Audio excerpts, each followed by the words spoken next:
ഈ സാമ്പത്തിക വർഷം പൂർത്തിയാകുമ്പോൾ എന്ന് പറഞ്ഞാൽ 2026 മാർച്ച് 31 മുമ്പ്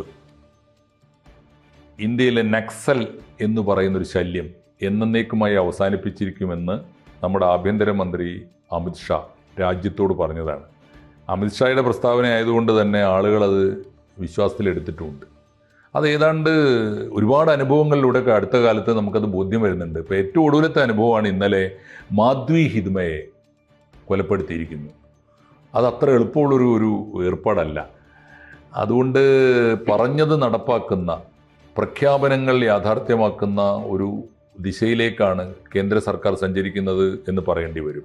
ഈ നക്സൽ വേട്ടയെക്കുറിച്ച്, നക്സൽ വേട്ട എന്ന് പറയണോ, നക്സൽ ശല്യം അവസാനിപ്പിക്കാനുള്ള ഓപ്പറേഷൻ എന്ന് പറയണം, എന്തു പറഞ്ഞാലും ശരിയായ ദിശയിലുള്ള ഈ പോക്കിനെ കുറിച്ച് എങ്ങനെയാണ് സാറിൻ്റെ ഒരു... ഈ മാധവി ഹിദ്മ കൊല്ലപ്പെട്ടതോടുകൂടി വലിയൊരു ശല്യം ആണ് ഈ അമിത്ഷായുടെ ലക്ഷ്യത്തിലെ ഒഴിവായി പോകുന്നത്.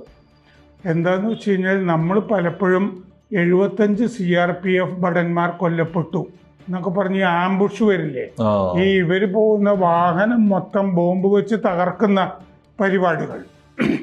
ഇത് ഇയാള് ചെയ്ത ഓപ്പറേഷൻസിനെ പറ്റി ഞാൻ പറയാം. ഈ 75 CRPF കൊല്ലപ്പെട്ടു എന്നൊക്കെ നമ്മൾ കേട്ടിട്ടുള്ള ചില ആക്രമണങ്ങൾ, അതിൻ്റെയൊക്കെ നേതൃത്വം, സൂത്രധാരൻ ആയിരുന്നു ഈ മാധവി ഹിദ്മ. അപ്പോൾ ഈ പലതവണയും ഇയാള് നമ്മുടെ സേനകളുടെ കയ്യിൽ നിന്ന് രക്ഷപ്പെട്ട് പോയിട്ടുള്ള ആളാണ്. ഛത്തീസ്ഗഡ്. അപ്പോൾ ഇയാൾക്ക് ദേവ എന്ന് വിളിപ്പേരുണ്ട്, ഹിദ്മാലു എന്ന് വിളിപ്പേരുണ്ട് ഇയാൾക്ക്. മാധവി ഹിദ്മ ഈ ഇവിടെ ജീവിച്ചിരിപ്പുണ്ടായിരുന്ന ഏറ്റവും ഭീകരനായ നക്സലൈറ്റ് ആണ് ഇപ്പൊ തീർന്നിരിക്കുന്നത്. ഇയാള് NIAയുടെ പ്രധാനപ്പെട്ട പിടികിട്ടാപ്പുള്ളി, നമ്പർ 1 പിടികിട്ടാപ്പുള്ളി എന്ന് പറയുന്ന ആളാണ്. ഇയാളുടെ തലയ്ക്ക് 1 കോടി രൂപ വിലയിട്ടിരുന്നു. NIAയുടെ മോസ്റ്റ് വാണ്ടഡ് ആയിട്ടുള്ള ആളാണ് ഇയാള്. People's liberation guerrilla army PLGA അതിൻ്റെ നേതാവാണ് ഇയാൾ ആയിരുന്നു. അതിൻ്റെ ബറ്റാലിയൻ നമ്പർ 1 അതിൻ്റെ ചീഫ് ആയിരുന്നു ഇയാൾ. മാവോയിസ്റ്റുകളുടെ ഭീകര പോരാട്ട സംഘടനയാണ് PLGA. അപ്പോൾ ഇത് സേന പറയുന്നത്, ഇംഗ്ലീഷിൽ അവർ പറയുന്നത് മോണിമെൻ്റൽ വിക്ടറി എന്നാണ് പറഞ്ഞത്. എന്ന് പറഞ്ഞാൽ എന്നേക്കും നമുക്ക് സൂക്ഷിക്കാവുന്ന ഒരു വിജയം ആണ് ഇത്. അപ്പോൾ കാട്ടിൽ വെച്ചാണ് കൊന്നിരിക്കുന്നത്.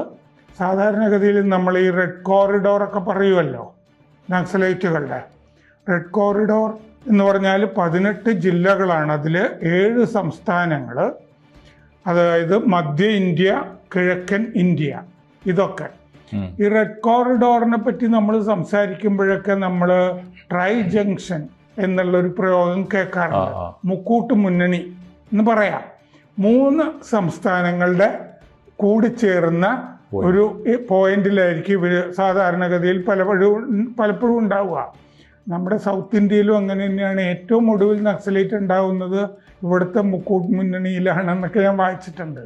നമ്മുടെ ആന്ധ്ര, തമിഴ്നാട്, കേരള, വയനാടും എല്ലാം കൂടി ചേർന്നില്ലേ, കർണാടക. ഈ സമയത്ത് കർണാടകയിലും തമിഴ്നാട്ടിലും കേരളത്തിലും കിടക്കുന്ന. അതെ, കർണാടക. അതെ, ഏറ്റവും ഒടുവിലത്തെ നക്സലൈറ്റ് അങ്ങനെയായിരിക്കുന്നു ഞാൻ വായിച്ചിട്ടുണ്ടെങ്കിലും ഏറ്റവും ഒടുവിലെ നക്സലൈറ്റ് സിവിക് ചന്ദ്രനായിരിക്കുന്നു ഞാൻ സിവിക്കിനോട് പറഞ്ഞിട്ടുണ്ട്. അപ്പോൾ ഇത് ആന്ധ്ര, ഛത്തീസ്ഗഡ്, തെലങ്കാന ഇതിൻ്റെ മുക്കൂട്ട് മുന്നണിയിലാണ്, മുക്കൂട്ട് കവലയിലെ കാട്ടിലാണ് ഈ കൊല്ലപ്പെട്ടിരിക്കുന്നത്. കൂട്ടത്തിൽ ഭാര്യ കൊല്ലപ്പെട്ടിട്ടുണ്ട്. ഭാര്യയും നക്സല ആണ്. വേറെയും ആളുകൾ കൊല്ലപ്പെട്ടിട്ടുണ്ട് ഏറ്റുമുട്ടലില്. ഇയാള് 26 ആക്രമണങ്ങൾ നടത്തിയിട്ടുണ്ട് നമ്മുടെ സേനകൾക്കെതിരെ. അത് 4-5 ചെറുതായിട്ട് പറയാം. 1981 ഛത്തീസ്ഗഡ്, പ്രധാനമായിട്ട് ഇയാളുടെ വിഹാരരംഗം സുക്മ ആണ്. ഛത്തീസ്ഗഡ് സുക്മയിലെ പുവർത്തി ഗ്രാമത്തിലാണ് ഇയാൾ ജനിച്ചത്. 1981 ബസ്തറിൽ ആണ് ഇയാളുടെ വേരുകളൊക്കെ. 10ാം ക്ലാസ് വരെ പഠിച്ചു. 45 വയസ്സേ ഉള്ളൂ. 10ാം ക്ലാസ് വരെ പഠിച്ചു. CPI മാവോയിസ്റ്റിൽ പിന്നീട് ചേർന്ന് അതിൻ്റെ കേന്ദ്ര കമ്മിറ്റിയിൽ എത്തി. 130-150 അംഗങ്ങളുള്ള സേനയാണ് ഇയാളുടെ കൂടെ എപ്പോഴും ഉണ്ടാവുക. അത് സുക്മ, ബീജാപ്പൂർ ആ മേഖലകളിലാണ് പ്രവർത്തിക്കുക. കാട്ടിൽ താവളങ്ങളുണ്ട്, പല സ്ഥലത്തും ഗ്രാമീണര്, ഇയാളോട് അനുകമ്പയുള്ള ഗ്രാമീണര് രാത്രിയപ്പോൾ കയറി ചെന്നാലും കഞ്ഞി കൊടുക്കാനും ഒക്കെയുള്ള സംവിധാനമൊക്കെ ഇയാൾക്ക് ഉണ്ട്. വയനാട്ടിലൊക്കെ നേരത്തെ ഉണ്ടായിരുന്നില്ലേ, വർഗീസിനെയൊക്കെ അല്ലേ. അപ്പോൾ ഇയാളുടെ ഇനി ആക്രമണങ്ങൾ 2010 ദണ്ഡേവാദ കൂട്ടക്കൊല, ഇയാളാണ് അതിൻ്റെ നേതാവ്. ഏപ്രിൽ 6-ാം തീയതി 2010 ഏപ്രിൽ 6-ാം തീയതി ചിന്തൽനാർ ഗ്രാമത്തിലെ, ദണ്ഡേവാദയിലെ ചിന്തൽനാർ ഗ്രാമത്തിലാണ് നടന്നത്. ഛത്തീസ്ഗഡിൽ 76 CRPF ഭടന്മാർ കൊല്ലപ്പെട്ടു.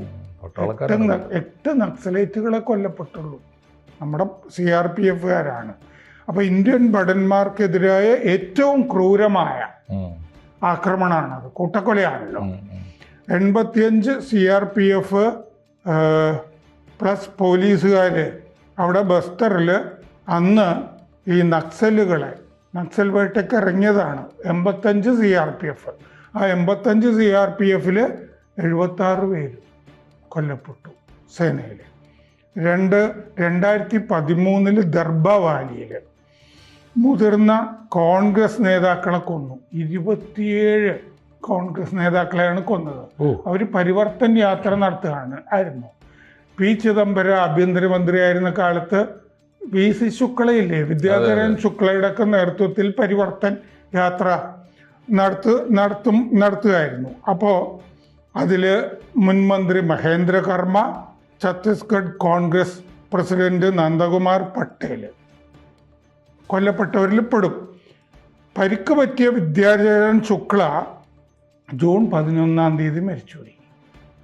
അപ്പോൾ സുക്മ ജില്ലയിൽ ഈ റെഡ് കോറിഡോർ മേഖലയിൽ തന്നെയാണ് ഇത് ഉണ്ടായത്. അപ്പോൾ ചിദംബരം അന്ന് ഈ നക്സൽ വേട്ടയ്ക്കൊരു പദ്ധതി തയ്യാറാക്കിയിരുന്നു. അപ്പോൾ പക്ഷേ ആ നക്സൽ വേട്ട പദ്ധതിക്കെതിരെ ചിദംബരത്തിൻ്റെ 2 പേര് രംഗത്ത് വന്നു. ഒന്ന് ദിഗ്വിജയ് സിംഗ്, ഇന്നും ആള് പെശകാണ് ദിഗ്വിജയ് സിംഗ്. അപ്പോ അയാളുടെ ഒത്താശയോട് കൂടിയാണ് ഇവർക്ക്, അയാളെ അൽഖയ്ദയും ഒക്കെ നല്ല സംഘടനയാന്നൊക്കെ പറയുന്ന ആളല്ലേ. ദിഗ്വിജയ് സിംഗും ചിദംബരത്തിന്റെ ഈ പദ്ധതിയെ എതിർത്തിരുന്നു. ശരി. അപ്പോ നക്സലുകൾ ഈ കോൺഗ്രസ് പദ്ധതിക്കെതിരെ ബന്ദ് നടത്തിയിരുന്നു ആ മേഖലയിൽ. അത് കഴിഞ്ഞ് കോൺഗ്രസ് പരിവർത്തൻ യാത്ര നടത്തി. 25 വണ്ടി, 200 നേതാക്കൾ. അതിനെയാണ് ആക്രമിച്ച് ഈ നേതാക്കളെ കൊന്നത്. അതിൽ ഇന്ന് നമ്മൾ പൊട്ടാസ്യം നൈട്രേറ്റ് അമോണിയം നൈട്രേറ്റ് നന്നായിട്ട് അറിയാമല്ലോ. 27 മുതൽ 30 കിലോ വരെ അമോണിയം നൈട്രേറ്റാണ് ആ ആക്രമണത്തിൽ നക്സലുകൾ ഉപയോഗിച്ചത് ആ കാലത്ത്.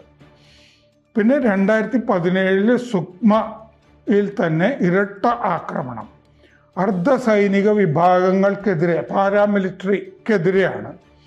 2017 ഏപ്രിൽ 24-ാം തീയതി ദണ്ഡേവാദ പോലെ തന്നെ 300 മാവോയിസ്റ്റുകൾ 99 അംഗ CRPF സേനയെ ആക്രമിച്ചു. 25 ഭടന്മാർ കൊല്ലപ്പെട്ടു. ബുർക്കാപാൽ, ചിന്ത ഗുഫ എന്ന് 2 സ്ഥലത്താണ് ഈ ആക്രമണം അന്ന് നടന്നത്. 2021 ടെറാൻ എൻകൗണ്ടർ, ഏറ്റുമുട്ടൽ, അത് ബിജാപ്പൂരിൽ 2021 ഏപ്രിൽ 2-ാം തീയതി 400 അംഗ സേനയെ ഇയാളുടെ PLGA നക്സലുകൾ ആക്രമിച്ചു. 5 ഭടന്മാർ കൊല്ലപ്പെട്ടു. 5 മണിക്കൂർ നീണ്ടു ഏറ്റുമുട്ടൽ. അപ്പോൾ AK-47 അത്യന്താധുനിക ആയുധങ്ങളുമായിട്ടാണല്ലോ ഇവർ നടക്കുന്നത്. 2011 താഡ്മിറ്റ്ലയിലെ ആക്രമണം 75 CRPF ഭടന്മാർ കൊല്ലപ്പെട്ടു. മറ്റേ ദണ്ഡേവാദയിൽ 76, ഇത് 75 ഇയാൾ തന്നെ 170 അല്ലേ ഓളം CRPO ഭടന്മാരെ കൊന്നിരിക്കുന്നു. എന്നിട്ടും നമുക്ക് ഇയാളെ കിട്ടിയിരുന്നില്ല ഇതുവരെ. ഈ ഏപ്രിലില് കരമേട്ട മലയിൽ ഇയാൾ തലനാരിഴയ്ക്ക് രക്ഷപ്പെട്ടു. ഏറ്റുമുട്ടലില് 31 മാവോയിസ്റ്റുകൾ കൊല ചെയ്യപ്പെട്ടു ഈ ഏപ്രിലില്. അത് മറ്റേ അമിത്ഷാ പറഞ്ഞ ശേഷം നടന്ന പ്രധാനപ്പെട്ട ഒരു വേട്ടയാണ്. അന്ന് ഇയാളെ പിടിക്കേണ്ടതായിരുന്നു. ഇയാൾ എങ്ങനെയോ ഗ്രാമീണരും ഒക്കെ ഉണ്ടല്ലോ സഹായത്തിന്, അങ്ങനെ രക്ഷപ്പെട്ടു. അങ്ങനെ രക്ഷപ്പെട്ട ആളെയാണ് ഇപ്പോൾ പിടികൂടി തട്ടിയിരിക്കുന്നത് കാട്ടിൽ. രാജ്യത്തിനകത്തുള്ള ഏറ്റവും വലിയ രാജ്യത്തിന്റെ ശത്രുവിനെ വകവരുത്തി എന്ന് വേണമെങ്കിൽ പറയാം അല്ലേ? കാരണം ഈ രാജ്യത്തിന്റെ പട്ടാളക്കാരെയാണല്ലോ ഏറ്റവും കൂടുതൽ കൊന്നത്. രാജ്യസുരക്ഷയ്ക്ക് അതിനേക്കാൾ അവശിഷ്ട നക്സലുകളിലെ ഏറ്റവും പ്രധാനപ്പെട്ട ആള് തീർന്നിരിക്കുന്നു എന്ന് പറയാം. നക്സൽ വേട്ട എന്ന് നക്സൽ ഭീകരത എന്ന് പറയുന്ന ഒരു ശല്യം രാജ്യത്ത് പതുക്കെ നാമാവശേഷമാവുകയും രാജ്യം സമാധാനത്തിലേക്ക് ഉണരുകയും ചെയ്യുന്നു. അമിത്ഷാ ലക്ഷ്യത്തിലേക്ക് എത്തുന്നു. ഏതാണ്ടൊക്കെ ലക്ഷ്യം സാധിച്ചു എന്ന് പറയാം. തീർച്ചയായും ഈ മാധവി ഹിദ്മയുടെ കൊലയോടുകൂടി. ഏതായാലും ഒരു ഗവൺമെന്റ് പറഞ്ഞത് പാലിക്കുന്നു എന്ന് കേൾക്കുന്നത് ജനാധിപത്യ രാജ്യത്ത് ഏറ്റവും സന്തോഷമുള്ള ഒരു കാര്യം തന്നെയാണ്. അനുഭവത്തിൽ അത് അറിയുമ്പോൾ ഉണ്ടാകുന്ന ഏതായാലും ഗവൺമെന്റ് അഭിനന്ദനം അറിയിക്കുന്നുണ്ട് ഇക്കാര്യം.